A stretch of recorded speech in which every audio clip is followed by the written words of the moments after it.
I. Professional orientation and ethical practice, ethical standards and codes. ACA Code of Ethics. Sure. Let's explore the ACA Code of Ethics, specifically focusing on the 2005 version and its 2014 revisions. Understanding this code is essential for counseling professionals as it outlines important guidelines and ethical standards for practice. We'll break down the key concepts, important details, and provide examples to clarify the topic. What is the ACA Code of Ethics?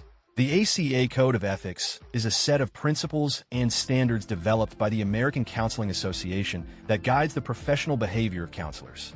It helps counselors make ethical decisions in their practice and promotes the welfare of clients. The code is designed to ensure that counselors provide quality services while respecting the rights and dignity of their clients. Key concepts. 1.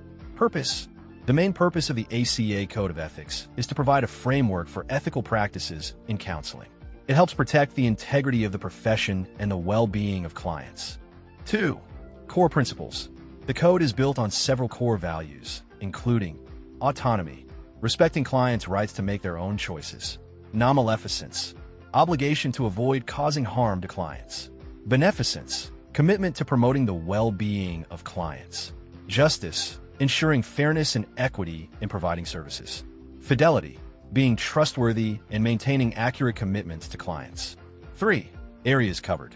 The ACA Code of Ethics covers a wide range of areas, including confidentiality, the importance of protecting client privacy and how to handle exceptions; informed consent, the responsibility of counselors to provide clients with information about the counseling process, including risks and benefits; cultural competence, the need for counselors to understand and respect cultural differences and diversity among clients; professional competence, the commitment to ongoing education and training to ensure counselors provide effective and ethical services.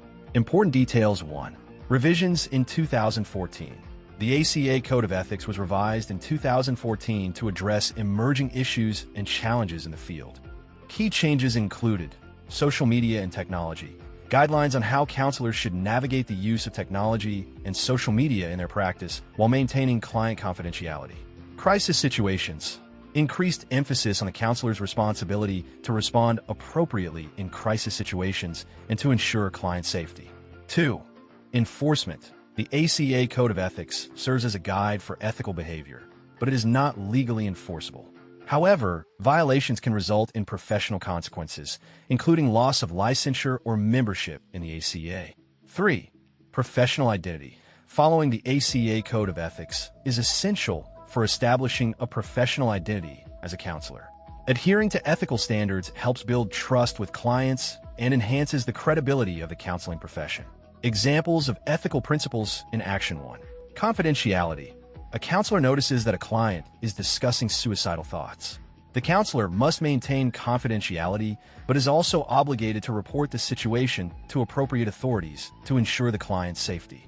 This demonstrates the balance between confidentiality and non-maleficence. 2. Informed consent. Before starting therapy, a counselor explains the therapeutic process, fees, and potential risks involved. This ensures that the client is well informed and can make a decision about their participation in therapy, reflecting the principle of autonomy. 3. Cultural competence.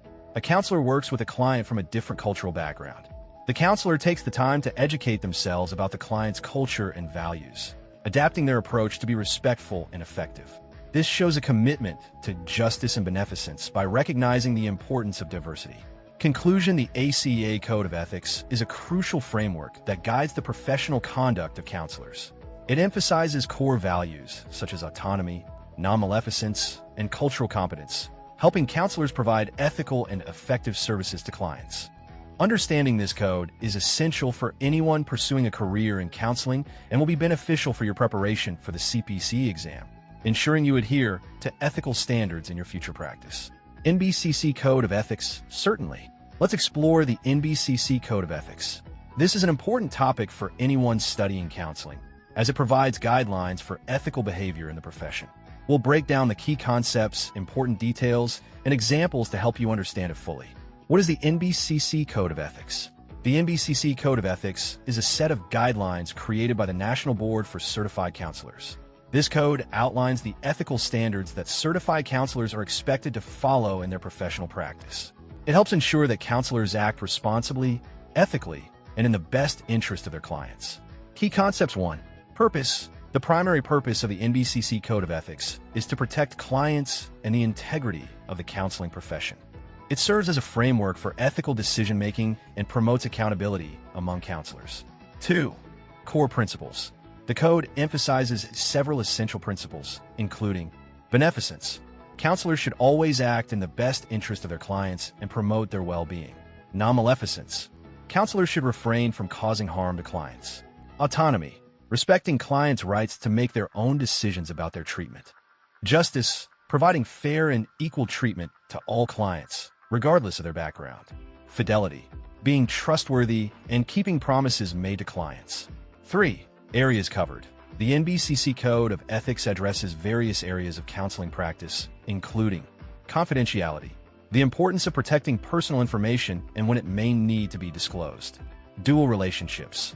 Avoiding situations where counselors have multiple roles with clients that could impair objectivity, such as being a friend and a therapist.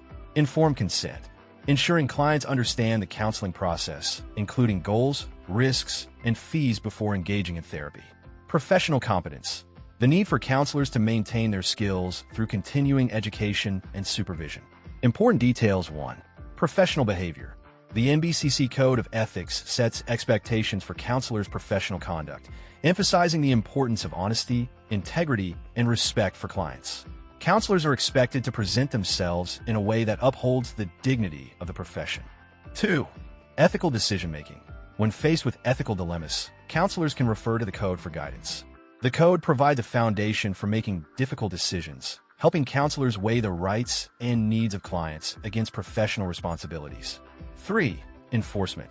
While the NBCC Code of Ethics is not legally binding, it is used to evaluate the behavior of certified counselors. Violations of the code can lead to disciplinary action, such as revocation of certification or loss of membership in the NBCC.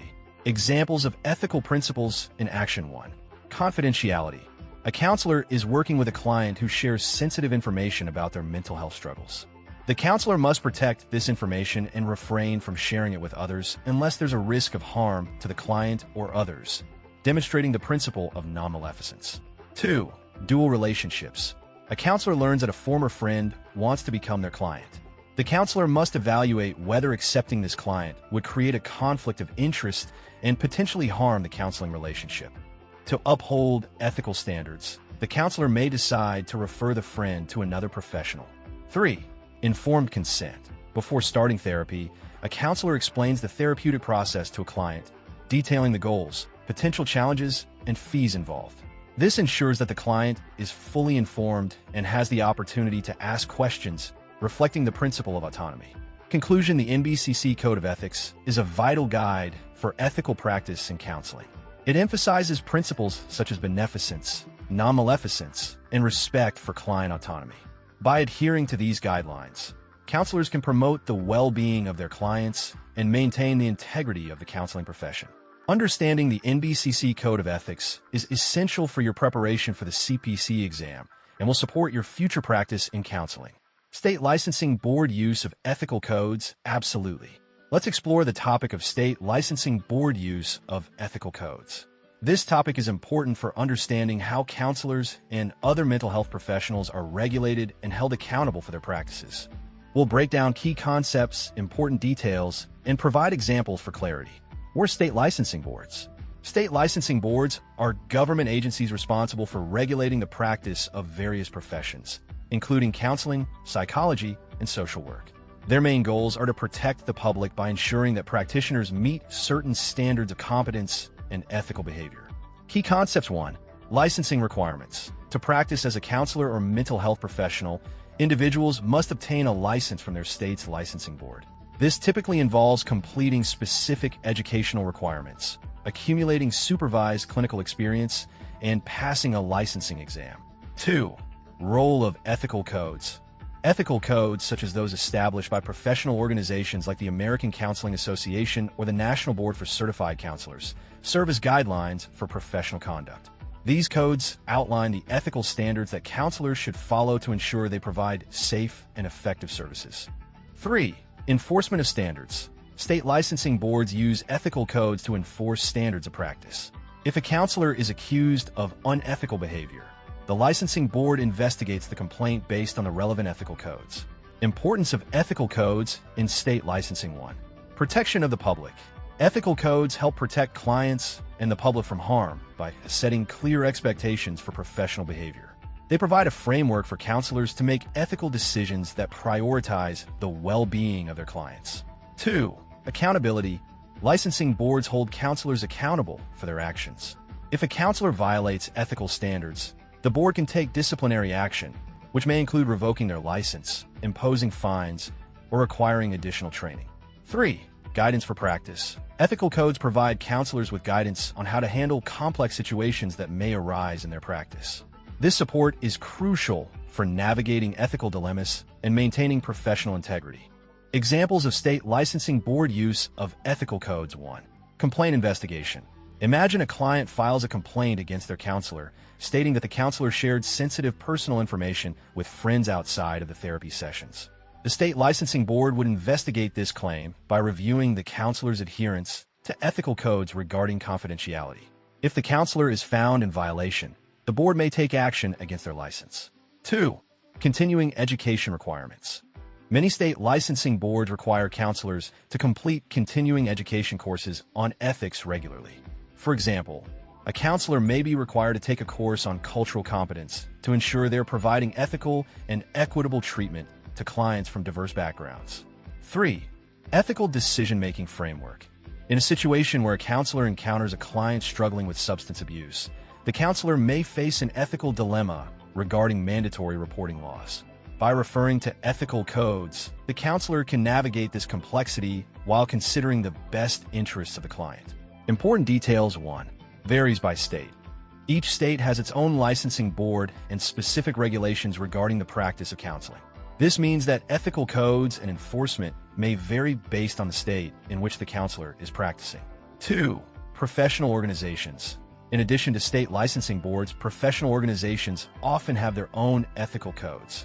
Counselors may belong to one or more of these organizations, and adherence to their ethical codes may also be required for membership and certification. 3. Collaboration with other professionals. State licensing boards may collaborate with professional organizations to ensure that ethical standards in counseling are upheld. This partnership helps maintain consistency in ethical practices across the profession. Conclusion. State licensing board use of ethical codes is essential for maintaining high standards in the practice of counseling and protecting the public. Ethical codes provide guidelines for proper conduct, hold counselors accountable for their actions, and support ethical decision-making.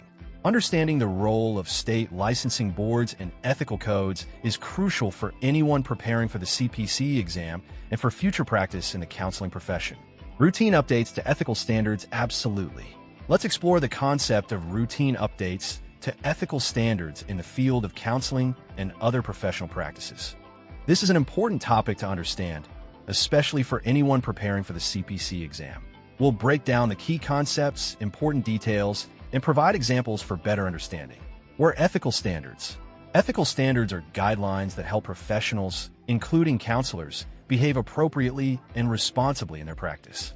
These standards cover various aspects of professional conduct, including client confidentiality, informed consent, and the need for competent practice. Key concepts. 1.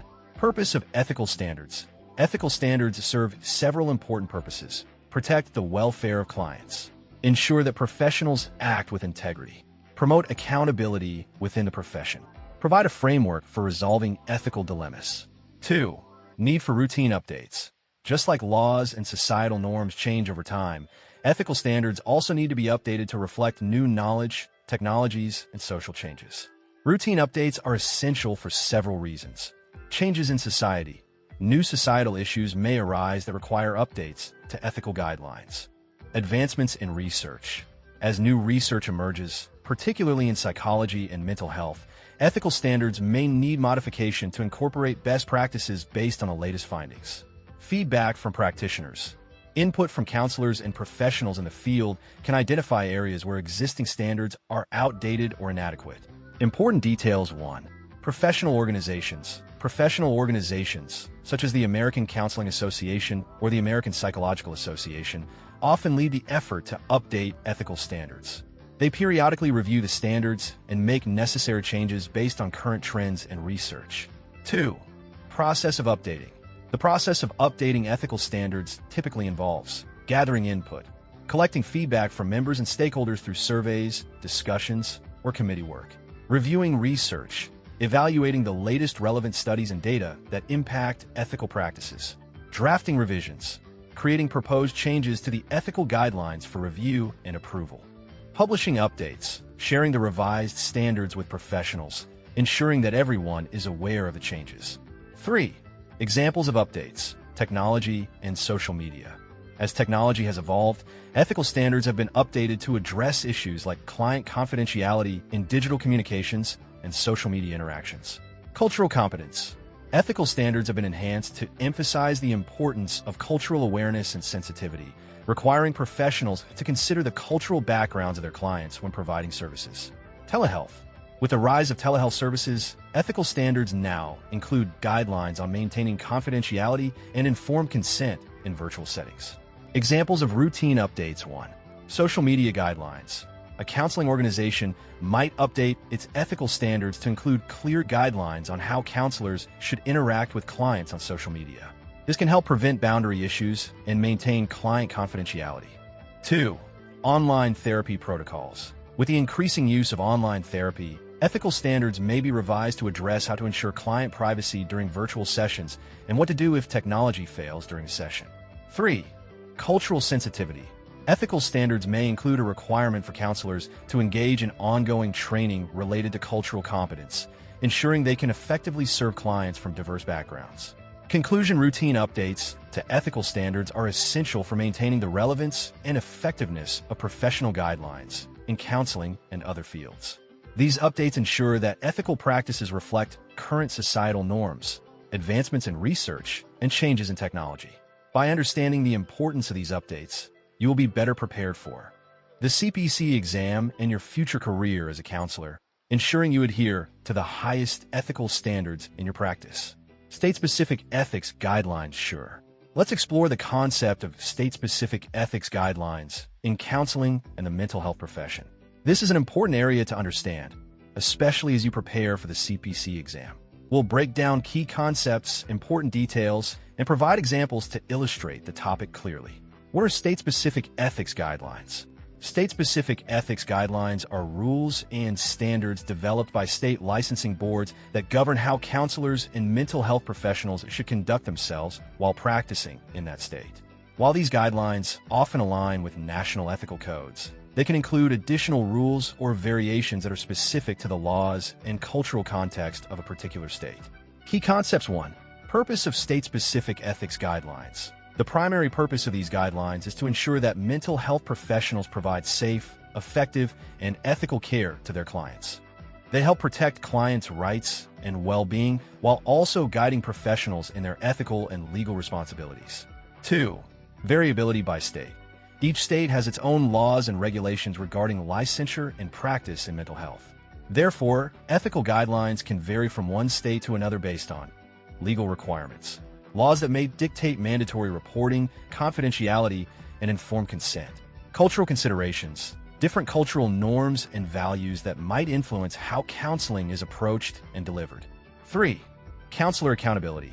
Counselors are expected to be familiar with and adhere to their state's specific ethics guidelines. Failing to follow these guidelines can result in disciplinary action by state licensing boards, including loss of licensure or legal consequences. Important details. 1. Sources of state-specific guidelines. State-specific ethics guidelines are often developed by state licensing boards for counselors, social workers, and psychologists. These boards review and update the guidelines based on current practices, laws, and client needs. 2.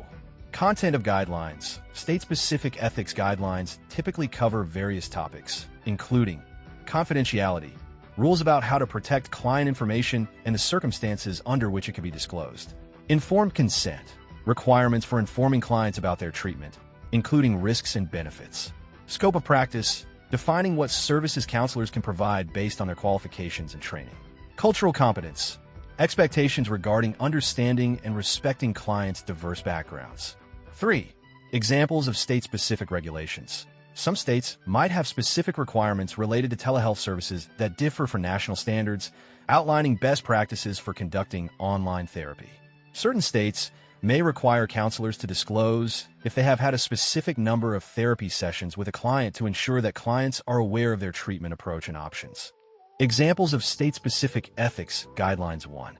Mandatory reporting. In some states, mental health counselors are required by law to report any suspected child abuse or neglect. This means that if a counselor learns of potential abuse during therapy, they must notify the appropriate authorities. Understanding and adhering to this requirement is crucial for counselors practicing in those states. 2. Dual relationships. Some states have specific guidelines about dual relationships, which occur when a counselor has multiple roles with a client. Certain states may have stricter rules, requiring counselors to avoid any dual relationships that could impair their professional judgment. 3. Telehealth regulations. In response to increasing telehealth services, states might have unique guidelines about how counselors can conduct online therapy. For example, a state may require counselors to provide their clients with a specific amount of information about technology-related challenges or confidentiality issues specific to online sessions. Conclusion: state-specific ethics guidelines play a critical role in ensuring that counselors and mental health professionals provide ethical and effective services to their clients. These guidelines reflect the legal, cultural, and professional standards specific to each state, addressing important topics like confidentiality, informed consent, and dual relationships. Understanding these guidelines is essential for your preparation for the CPC exam and will be crucial in your future practice as a counselor, ensuring you provide safe and ethical care to your clients. Core ethical principles and values. Preamble, mission statement, glossary, index. Sure. Let's break down the concepts of preamble, mission statement, glossary, and index. These elements are commonly found in documents, reports, and guidelines, especially in professional settings like counseling and mental health. Understanding these components will help you navigate documents effectively, particularly as you prepare for the CPC exam. 1. Preamble definition. A preamble is an introductory statement in a document that explains its purpose, context, and importance. Key points. Purpose. The preamble sets the stage for what is to come in the document. It often outlines the reasons why the document was created and its intended audience. Context. It provides background information that helps readers understand the significance of the guidelines or principles outlined in the document. Example. In the ACA Code of Ethics, the preamble may explain the importance of ethical practice in counseling and emphasize the commitment to client welfare. 2. Mission statement definition. A mission statement is a brief declaration of an organization's central purpose, core values, and goals. Key points. Purpose. The mission statement defines what the organization aims to achieve and how it plans to serve its stakeholders. Core values. It highlights the fundamental beliefs and guiding principles that shape the organization's actions. Example. A mission statement for a counseling organization might read, to provide accessible mental health services that promote personal growth, well-being, and resilience among individuals and communities. 3. Glossary definition. A glossary is a list of terms and their definitions, usually found at the end of a document. It provides clarity on specific language or jargon used within a text. Key points. Purpose. The glossary helps readers understand special terms or words that may be unfamiliar, facilitating better comprehension of the material. Format. Terms are typically listed in alphabetical order, each followed by a simple definition. Example. If the document uses technical terms like confidentiality, beneficence, or dual relationships, the glossary would define these terms to ensure that all readers can understand the content clearly. 4. Index definition. An index is a detailed alphabetical listing of topics, keywords, or concepts along with the pages where they can be found in the document. Key points. Purpose. The index helps readers quickly locate specific information within the document without having to read the entire text. Organization. Topics are organized alphabetically, and page numbers indicate where the information can be found. Example. In a textbook on counseling ethics, the index might include entries like confidentiality 12, 34 to 36, informed consent 45 to 50, telehealth guidelines 75 to 80. Importance of these elements. 1. Understanding context. The preamble provides context, allowing you to grasp the significance of the document. 2. Guiding principles. The mission statement summarizes the organization's goals and values, which can help you align your understanding with their objectives. 3. Clarification of terms. The glossary ensures that any unfamiliar terms you encounter are clearly defined, enhancing your comprehension. 4. Efficient navigation.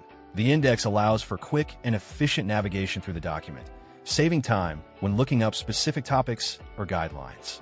Conclusion. Understanding the preamble, mission statement, glossary, and index in documents related to counseling and ethics is essential for effective comprehension and navigation of the material.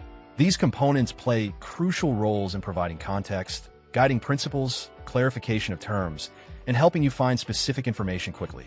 Familiarity with these elements can enhance your study of professional guidelines and prepare you for success on the CPC exam. Values, human development, diversity, social justice, counselor-client relationship integrity, ethical safe practice. Sure. Let's break down the concept of values in counseling, focusing on human development, diversity, social justice, the counselor-client relationship, integrity, and ethical safe practice. These values are fundamental in guiding the work of counselors and helping them provide effective support to their clients. We'll cover key concepts and provide examples for clarity. 1. Human development definition. Human development refers to the psychological, emotional, and physical growth and changes that individuals experience throughout their lives. Key points: lifespan perspective. Counselors consider that people go through different stages of development from childhood to old age, each with specific needs and challenges. Understanding development. By understanding human development, counselors can tailor their approaches to meet the needs of clients at different ages and stages. Example: a counselor working with a teenager might focus on issues related to identity and peer relationships, while a counselor working with an adult might help with career transitions and family dynamics. 2. Diversity definition. Diversity refers to the differences among people, including factors such as race, ethnicity, gender, sexual orientation, socioeconomic status, abilities, and cultural backgrounds. Key points: cultural competence. Counselors need to be culturally competent, meaning they understand and respect the diverse backgrounds of their clients. Inclusive practice. Recognizing diversity helps counselors create inclusive environments where all clients feel valued and understood. Example: a counselor who is aware of different cultural beliefs about mental health can better support a client who comes from a culture that stigmatizes seeking help, thus fostering an open and supportive atmosphere. 3. Social justice definition. Social justice is the principle that promotes fair and equitable treatment for all individuals, helping to eliminate inequalities and discrimination. Key points: advocacy. Counselors often advocate for social justice by addressing systemic issues that affect their clients, such as racism, poverty, and discrimination. Empowerment. Promoting social justice also involves empowering clients to understand their rights and encouraging them to take action to improve their situations. Example: a school counselor might work to create programs that address the needs of underrepresented students, helping to ensure that all students have equal access to educational opportunities and resources. 4. Counselor-client relationship definition. The counselor-client relationship is the professional bond formed between the counselor and client, characterized by trust, respect, and collaboration. Key points: therapeutic alliance. A strong counselor-client relationship, also known as a therapeutic alliance, is crucial for effective therapy, as it encourages clients to open up and engage in the process. Boundaries. Maintaining appropriate professional boundaries is important for fostering a safe environment where clients feel comfortable sharing their thoughts and feelings.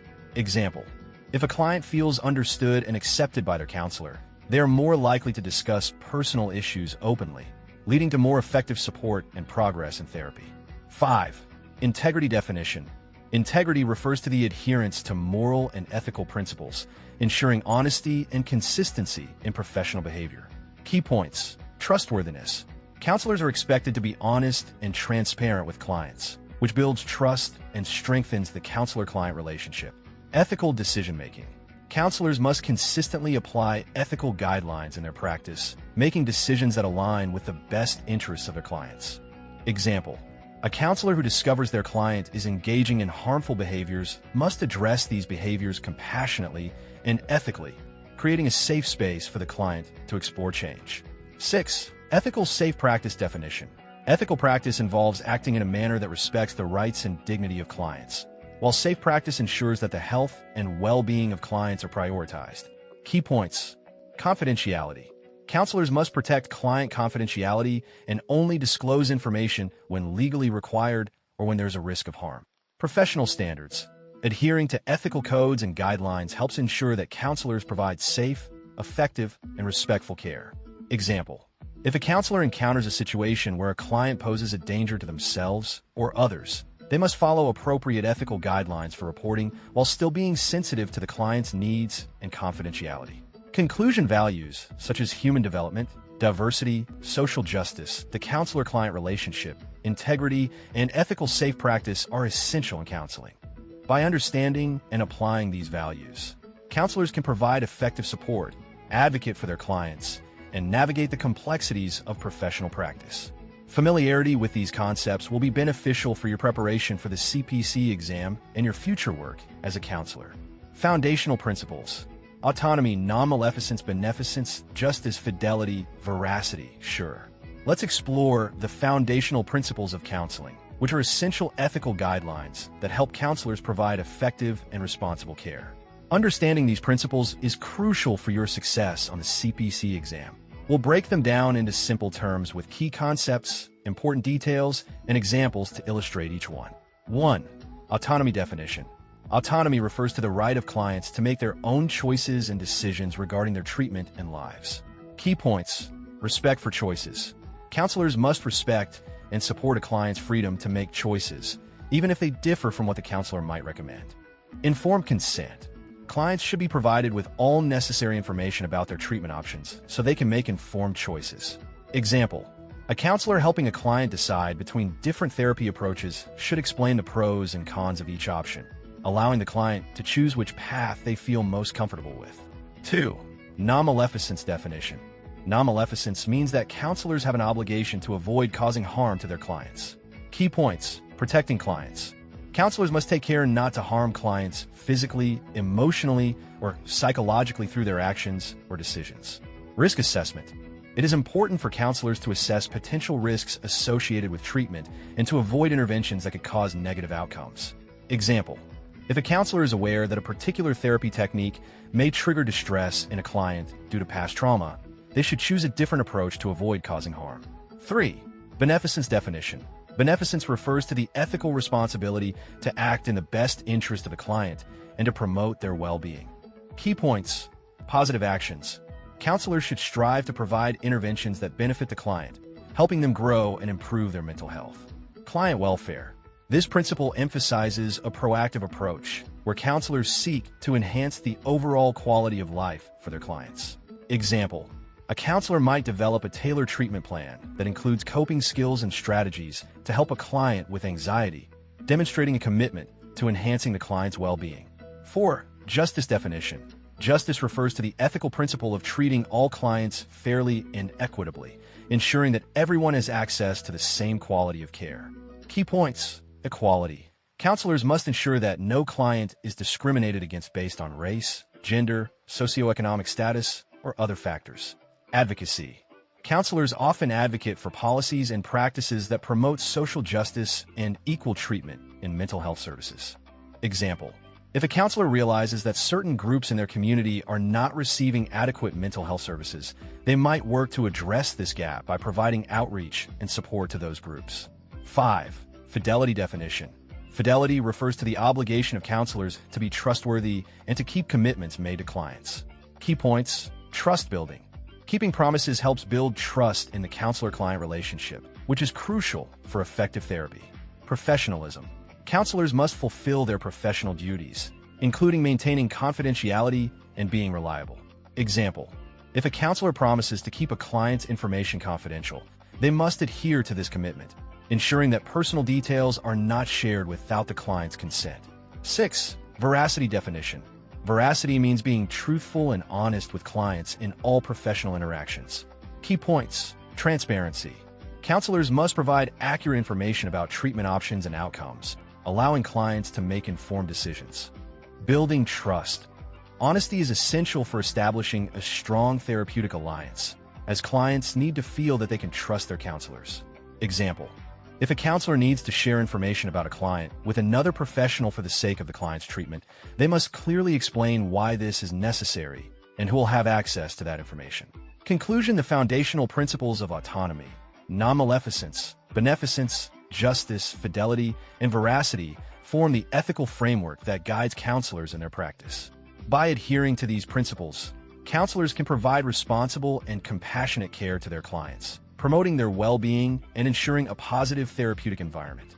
Understanding these principles will be beneficial for your preparation for the CPC exam and your future career as a counselor. ACA and counselor professionalism. ACA membership and adherence to guidelines. Sure. Let's explore the topic of ACA membership and adherence to guidelines. This is an important area to understand as you prepare for the CPC exam and your future career in counseling. We'll break down key concepts, important details, and provide examples to help illustrate the topic. What is ACA membership? The American Counseling Association is a professional organization for counselors in the United States. ACA membership provides counselors with resources, support, and a community of peers. Being a member of the ACA shows that a counselor is committed to professional growth and adherence to ethical standards. Key concepts of ACA membership. 1. Benefits of membership. Access to resources. Members receive access to a variety of resources, including research articles, journals, and educational materials that can enhance their knowledge and skills. Networking opportunities. Membership allows counselors to connect with other professionals in the field through conferences, workshops, and online communities. Professional development. ACA offers training programs, continuing education courses, and certification opportunities that help counselors stay current with best practices and trends in the field. 2. Professional identity. Being a member of the ACA helps counselors establish their professional identity as part of a recognized organization. This can enhance credibility and demonstrate commitment to ethical practice. 3. Staying informed. Membership keeps counselors updated on important changes in the field, including new laws, ethical guidelines, and emerging trends in mental health. Adherence to guidelines. 1. Code of ethics. The ACA has a code of ethics that outlines the ethical standards and professional guidelines that all members are expected to follow. This code emphasizes the importance of client welfare, integrity, and social justice. 2. Importance of adhering to guidelines. Client safety and well-being. Following the ACA guidelines ensures that counselors prioritize the safety and well-being of their clients in all professional practices. Professional accountability. Adhering to the guidelines helps maintain the integrity of the counseling profession and holds counselors accountable for their actions. Quality of service. Guidelines promote high standards of practice, ensuring that clients receive effective and ethical care. 3. Consequences of non-adherence. If a counselor violates the ACA code of ethics or other guidelines, they may face disciplinary action from the ACA, such as loss of membership, suspension, or even legal consequences depending on the severity of the violation. Examples of ACA membership and adherence to guidelines. 1. Resource access. A new counselor joins the ACA and accesses its online library, which features articles on best practices in counseling techniques. This helps the counselor become more effective when working with clients. 2. Continuing education. An ACA member attends a conference where they learn about new approaches to treating anxiety disorders. They gain insights into evidence-based practices that they can apply in their counseling sessions. A counselor discovers that a client has a substance abuse issue that could harm themselves or others. By adhering to the ACA code of ethics, the counselor takes appropriate action by reporting the issue to the necessary authorities while ensuring the client is supported throughout the process. Conclusion: ACA membership and adherence to guidelines are essential for counselors as they navigate their professional responsibilities. Membership provides valuable resources and support, while adherence to ethical guidelines ensures that counselors provide safe, effective, and ethical care to their clients. Understanding the importance of these aspects will help you succeed on the CPC exam and foster your development as a counselor in your future career. ACA's power over non-members. Sure. Let's dive into the topic of the American Counseling Association, its power, or lack thereof, over non-members. Understanding this concept can help clarify how professional organizations function and what impact they have on the counseling field, especially as you prepare for the CPC exam. We'll break it down into simple terms, key points, and examples. What is the ACA? The American Counseling Association is a major professional organization for counselors in the United States. It provides resources like training, networking opportunities, and ethical guidelines to support its members. However, not everyone who practices counseling has to be a member of the ACA. Key concepts: 1. Membership is voluntary. Joining the ACA is optional. Counselors can choose whether or not to become members. Those who decide to join gain access to benefits like educational resources, networking events, and professional development opportunities. Example: a counselor might join the ACA to participate in their annual conference and learn about the latest counseling practices. 2. ACA's authority over members. The ACA has certain powers over its members, primarily through the ACA Code of Ethics. When counselors join the ACA, they agree to follow these ethical guidelines. If a member is found to be violating the code, the ACA can take action against them, like suspending their membership or requiring additional training. Example: if a member is reported for unethical behavior, such as using harmful techniques in therapy, the ACA can investigate and impose penalties. 3. Limited power over non-members. The ACA does not have any authority over counselors who choose not to join. This means that non-members are not required to follow the ACA's ethical guidelines, and the ACA cannot enforce rules on them.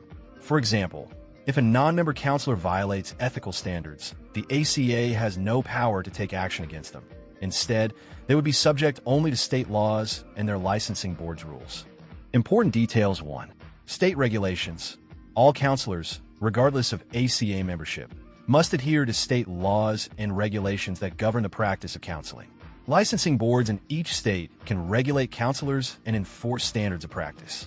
This means that even if a counselor is not an ACA member, they are still accountable to their state's licensing requirements. Example: a non-member counselor who mishandles a client's records could face consequences from their state licensing board for breaching confidentiality, even without ACA involvement. 2. Influence without authority.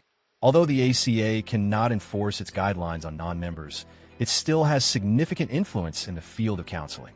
Many counselors respect and follow ACA standards, even if they aren't members, because these guidelines are seen as best practices. Example: a non-member counselor might choose to follow the ACA Code of Ethics simply because it reflects the ethical standards that their colleagues use, ensuring they provide quality care. 3. Resources for non-members. Non-members can still benefit from some ACA resources, such as publications or workshops, but they typically miss out on exclusive member benefits. This could include discount for training sessions or access to certain databases. Example: a non-member might attend an ACA-hosted webinar, but won't receive member-only discounts on tickets or materials. Conclusion: the ACA has considerable power over its members through its ethical guidelines and can enforce accountability among them. However, it has limited power over non-members, as counselors who do not join the organization are not bound by its rules and can practice counseling without adhering to the ACA's Code of Ethics. Nevertheless, all counselors must still follow state regulations, which hold them accountable regardless of their membership status. Understanding this distinction is important as you prepare for the CPC exam and your future role in the counseling profession. Sure, let's explore the topic of professional credentialing in the field of counseling. This is an important concept to understand as you prepare for the CPC exam and your future career.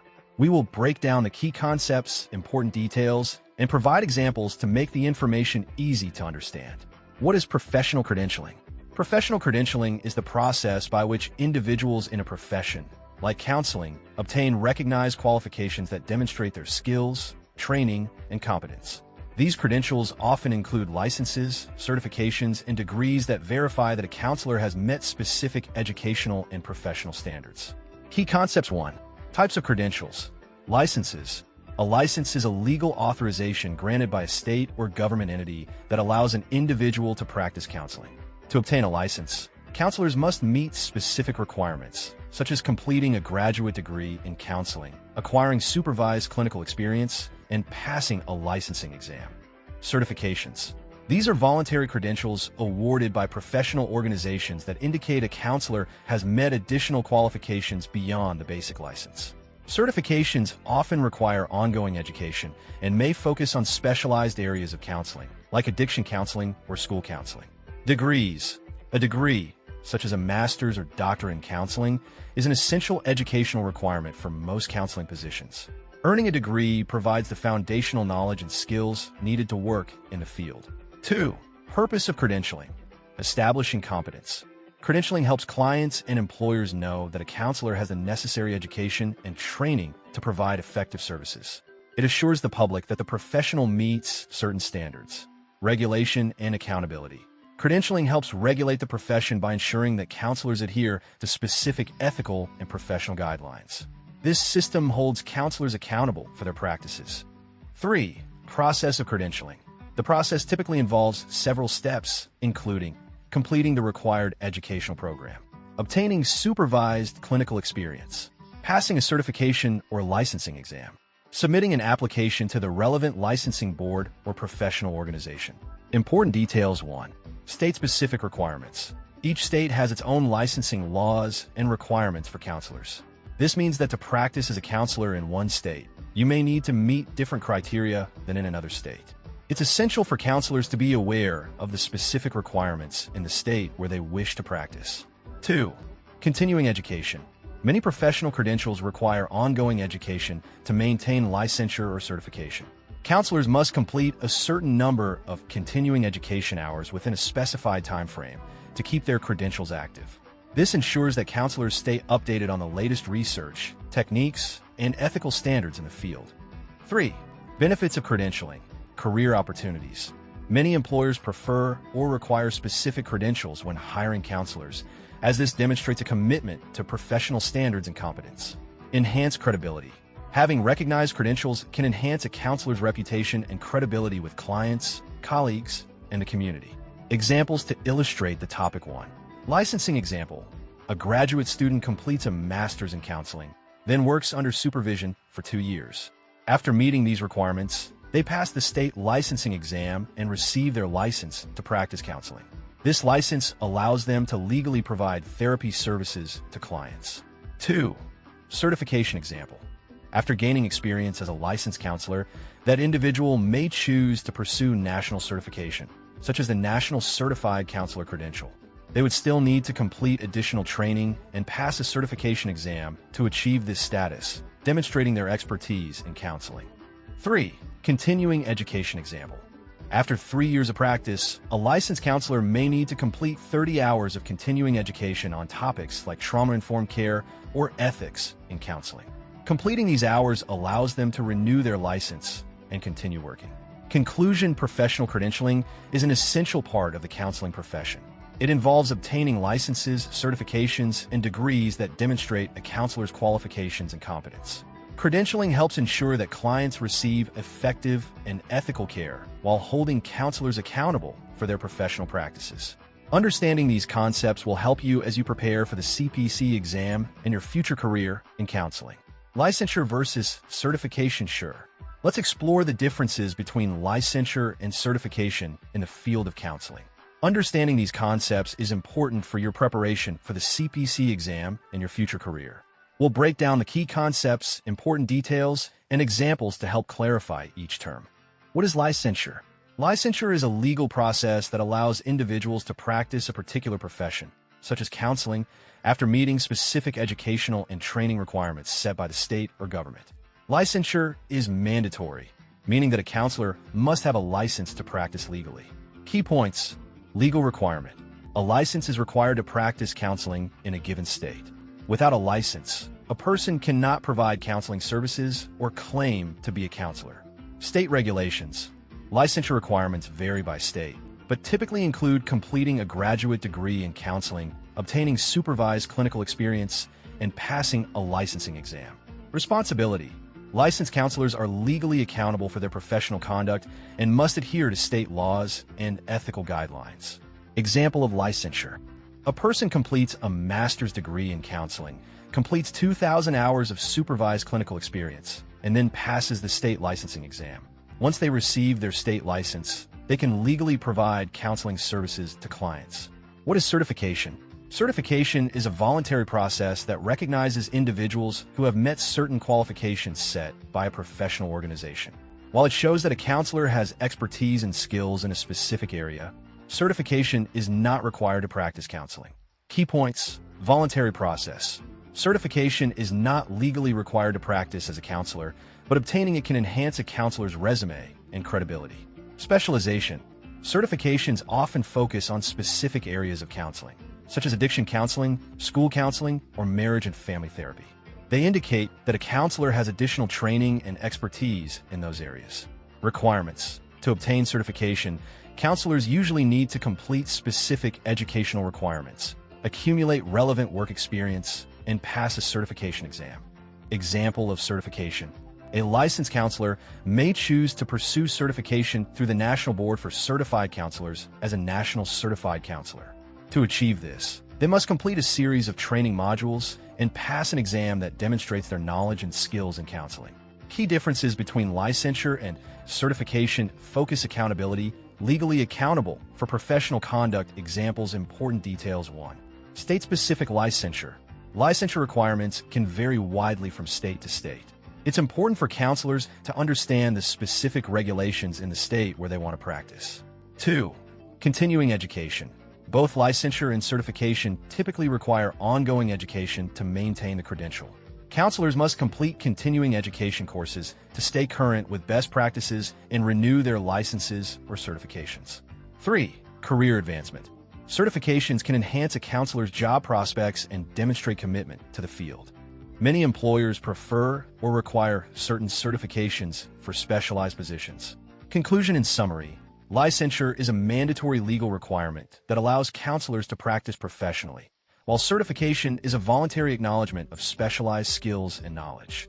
Both play significant roles in the counseling profession, helping to ensure that counselors are qualified and competent in their work. Understanding the differences between licensure and certification will be beneficial for your preparation for the CPC exam and your future career in counseling. Sure, let's explore the history of counseling organizations, specifically focusing on the AACD, the APGA, and the ACA. Understanding the evolution of these organizations will give you insight into how the counseling profession has developed over time. We'll break it down into key concepts, important details, and examples. 1. American Association for Counseling and Development, founded 1952, current name. The AACD eventually became part of the ACA. Key concepts. Purpose. The AACD was established to support school and community counselors in their professional development. It aimed to address the growing needs for counseling services in schools and communities following World War II. Focus on development. The organization emphasized both personal development and guidance for individuals to make informed decisions regarding their education and careers. Important details. The AACD was significant in promoting the role of counselors in helping students navigate academic and personal challenges. In 1983, the AACD changed its name to the American Association for Counseling and Development to reflect a broader focus on all types of counseling. 2.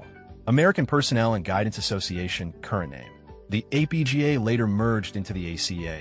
Key concepts. Purpose. The APGA focused on the professional development and training of counselors and personnel who worked in educational and community settings. It aimed to provide better guidance and counseling services to various populations.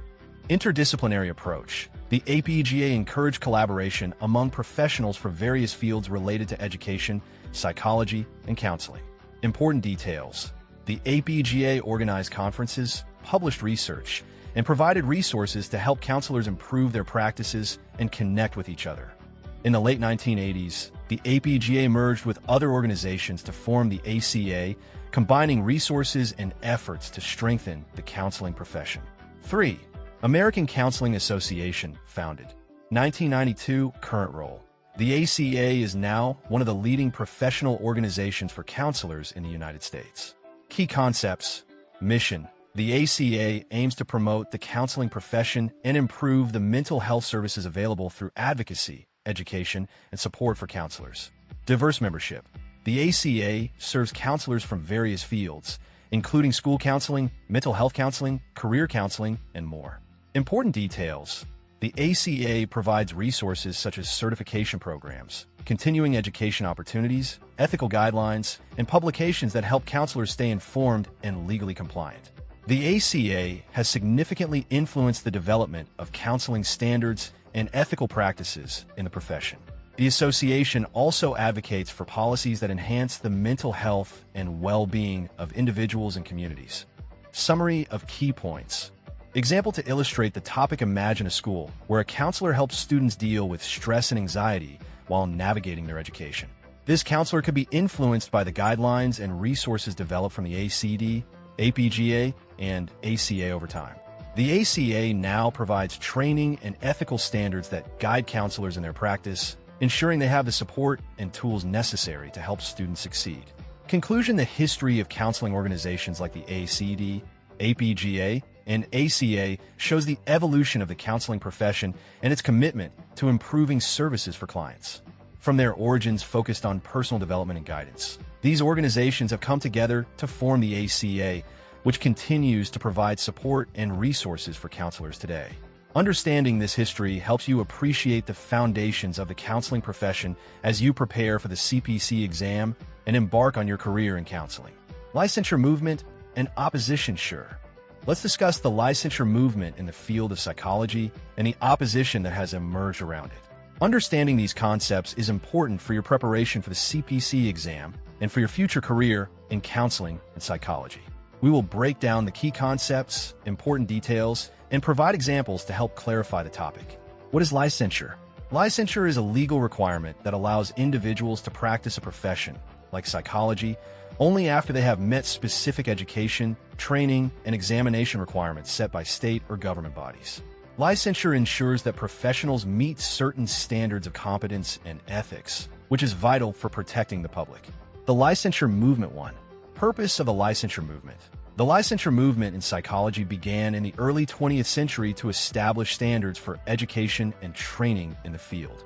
It aimed to ensure that practitioners have the necessary qualifications to provide effective psychological services. The goal of the movement was to protect clients by guaranteeing that only qualified individuals can call themselves psychologists and offer mental health services. 2. Growth of licensure. The movement gained momentum after World War II as the need for mental health services increased. More people began to recognize the importance of having trained professionals in psychology to help with issues such as post-traumatic stress disorder, depression, and other mental health challenges. By the 1970s and 1980s, most states had established licensure laws requiring psychologists to hold a doctoral degree, complete supervised experience, and pass a licensing exam. Key concepts of licensure educational requirements. To be licensed, psychologists typically must earn a doctoral degree in psychology, which includes extensive training in theories and methods of treatment. Supervised experience. After earning their degree, psychologists often complete a period of supervised practice to gain practical experience. Licensing exam. Psychologists must pass a standardized exam that tests their knowledge and competency in psychological principles. Opposition to licensure. 1. Concerns about access to services. Some opponents of licensure argue that strict licensing requirements can limit access to mental health services. They believe that these requirements may create barriers for qualified practitioners to provide care, especially in underserved areas. For example, in rural communities where mental health professionals are scarce, rigid licensure laws could prevent skilled individuals from helping others simply because they lack the formal credentials. 2. Alternative models of practice. There are discussions around alternative models of practice that still provide quality care without the need for stringent licensure. Some advocate for more flexible regulations that allow for different types of mental health providers, like counselors and social workers, to offer therapy when they have relevant training. Opponents argue that more inclusive practices can expand access to mental health care and better serve the community's needs. 3. Diversity in training and approach. Some people believe that the licensure movement tends to favor a psychological training model that may not encompass diverse cultural practices and therapeutic approaches.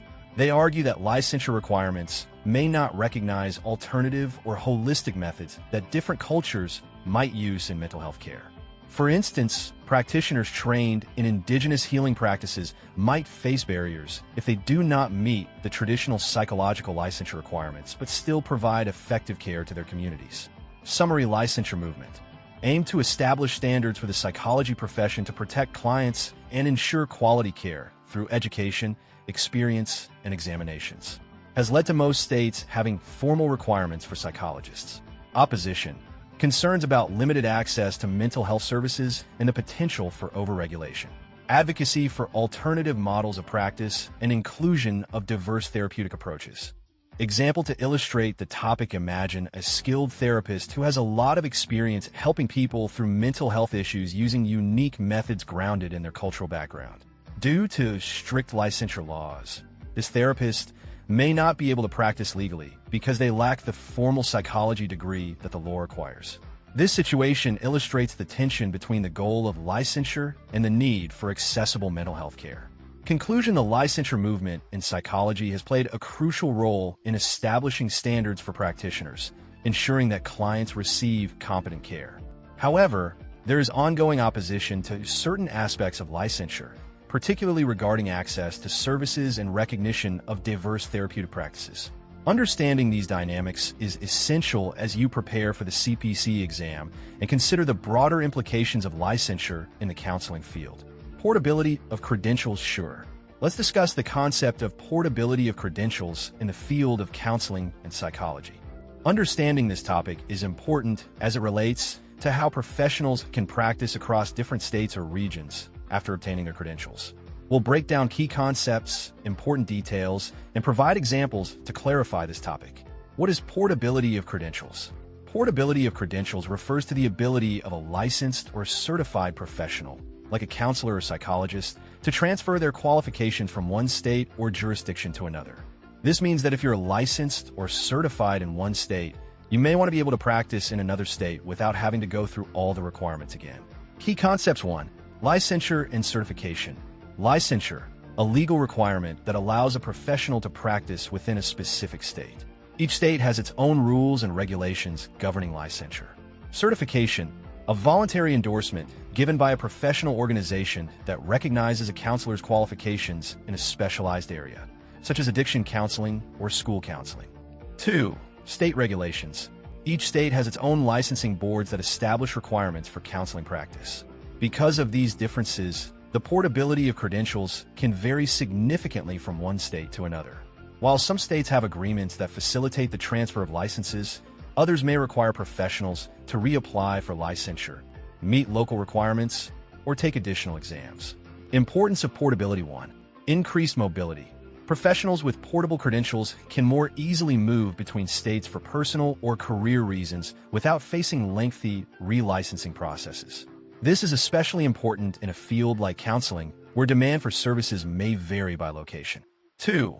Addressing workforce shortages. Portability can help address shortages of mental health professionals in certain areas.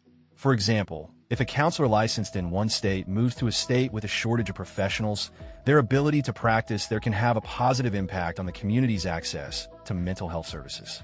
3. Flexibility in employment. Counselors pursuing job opportunities in different states or regions can benefit from credential portability, allowing them to seek positions without the fear of being unable to practice in a new location. Challenges to portability. 1.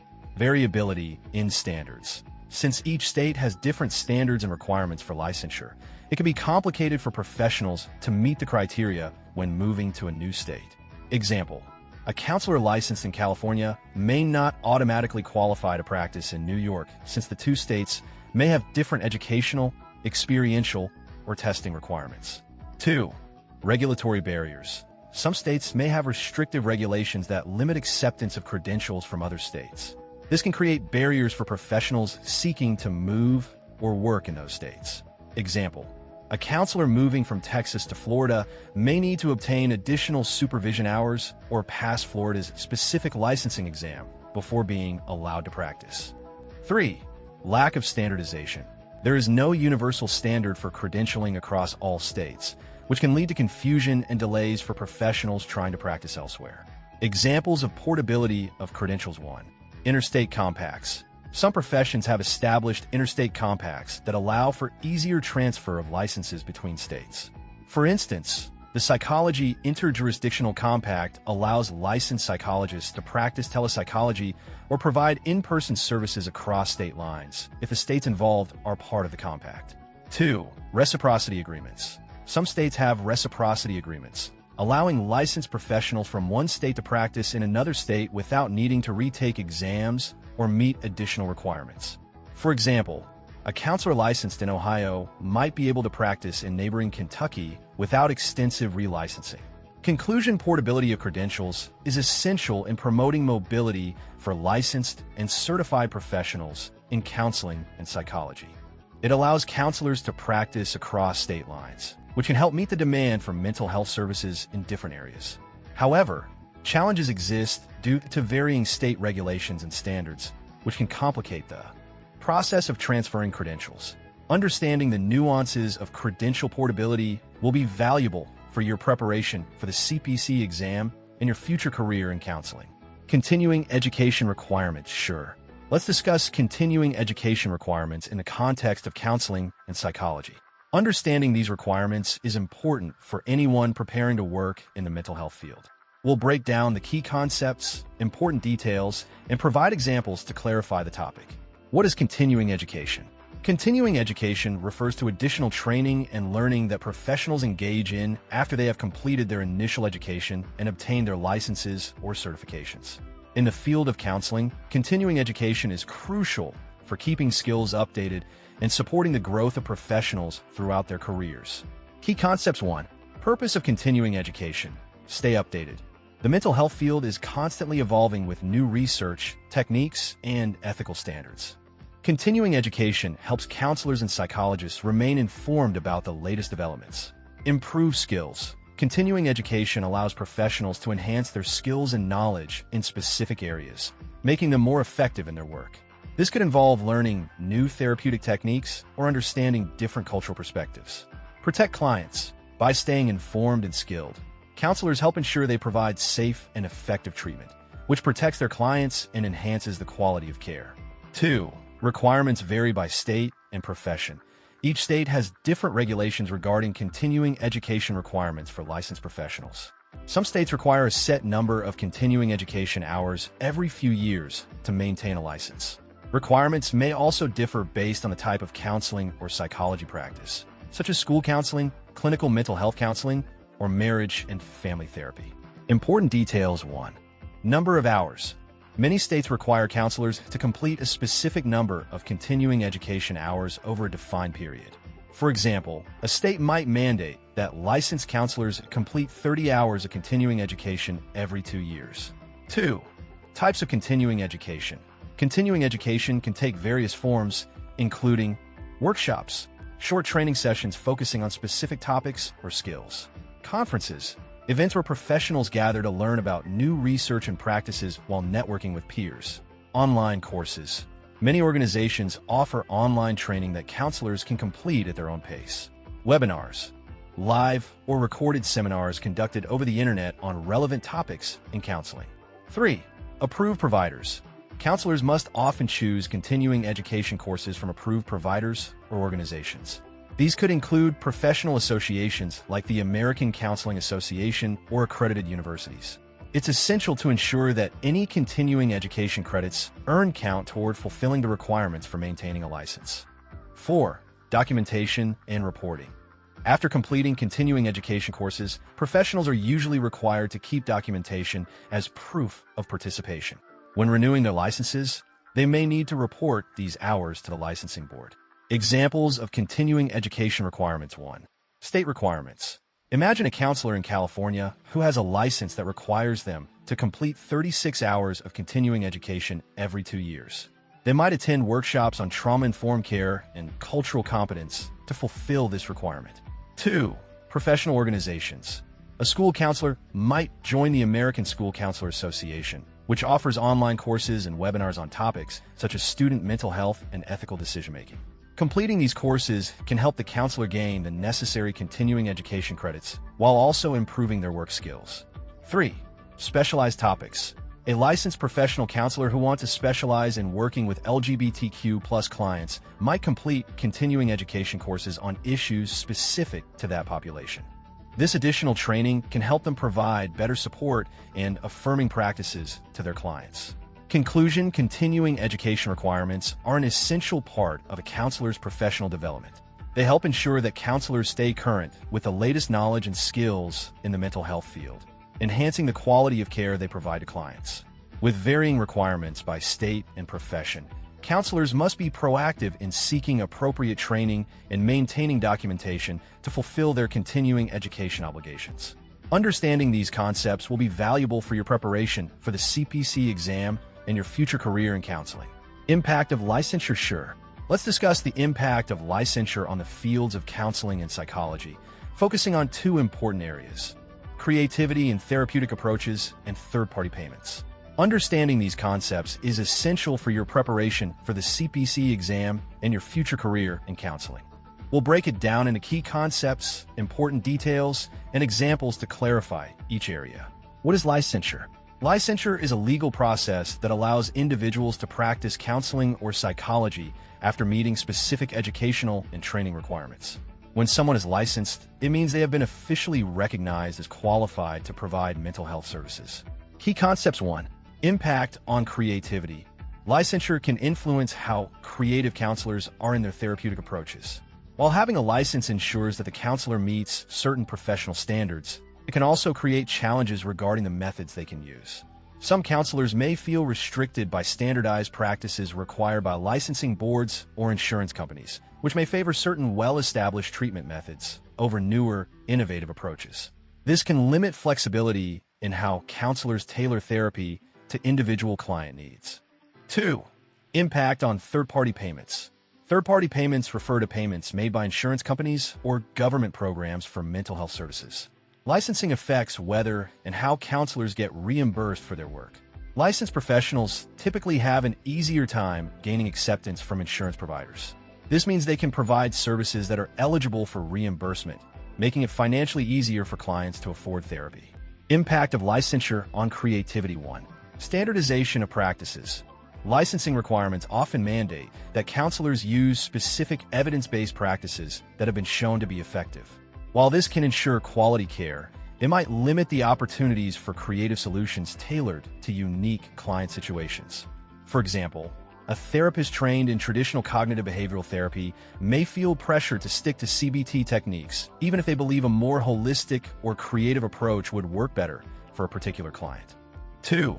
Encouraged innovation. On the flip side, many licensed counselors also engage in continuing education to explore new methodologies and improve their skills. This can open up avenues for creativity within the framework of licensure.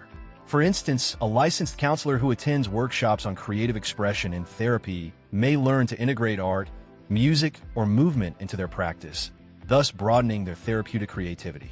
Impact of licensure on third-party payments. 1. Increased access to insurance payments. When counselors are licensed, they are more likely to be recognized by insurance companies as qualified providers. This means clients can use their insurance benefits to pay for therapy sessions. For example, a licensed counselor may have a contract with an insurance company, making it easier for clients to receive financial assistance for their sessions. A client with insurance may only need to pay a co-payment instead of the full cost of therapy. 2. Challenges for non-licensed practitioners. Non-licensed counselors often struggle with getting reimbursement from insurance companies. This can lead to limited access for clients who may not be able to afford the full price of therapy without insurance support. For example, if a counselor is providing services without a license, clients might have to pay out of pocket, making therapy less accessible for those with limited financial means. Examples to illustrate the impact. 1. Creativity example. Imagine a licensed therapist who primarily uses cognitive behavioral techniques because they're the best-known methods for treating anxiety disorders. While effective, the therapist might feel constrained and unable to use creative activities like role-playing or guided imagery that could benefit certain clients. In contrast, if this therapist participates in ongoing training in expressive arts therapy, they can incorporate creative techniques that resonate with clients on a deeper level, making therapy more engaging. 2. Third-party payments example. A licensed social worker provides therapy services to a client with insurance. Because the social worker is licensed and recognized by the insurance provider, the client sessions are reimbursed at a percentage, reducing their out-of-pocket costs significantly. Conversely, a counselor offering similar services without a license may not have such arrangements with insurance companies, forcing their clients to pay the entire fee, which could discourage people from seeking help. Conclusion: the impact of licensure on counseling is significant in both creativity and third-party payments. While licensure can create limitations on certain innovative approaches, it helps counselors access insurance reimbursements, making mental health services more accessible to clients. Understanding these dynamics is essential for your preparation for the CPC exam and will help you navigate the landscape of the counseling profession in your future career. Role of professional organizations, absolutely. Let's discuss the role of professional organizations in counseling, focusing on the National Board for Certified Counselors and the Council for Accreditation of Counseling and Related Educational Programs. Understanding these organizations is important for your preparation for the CPC exam and your future career in.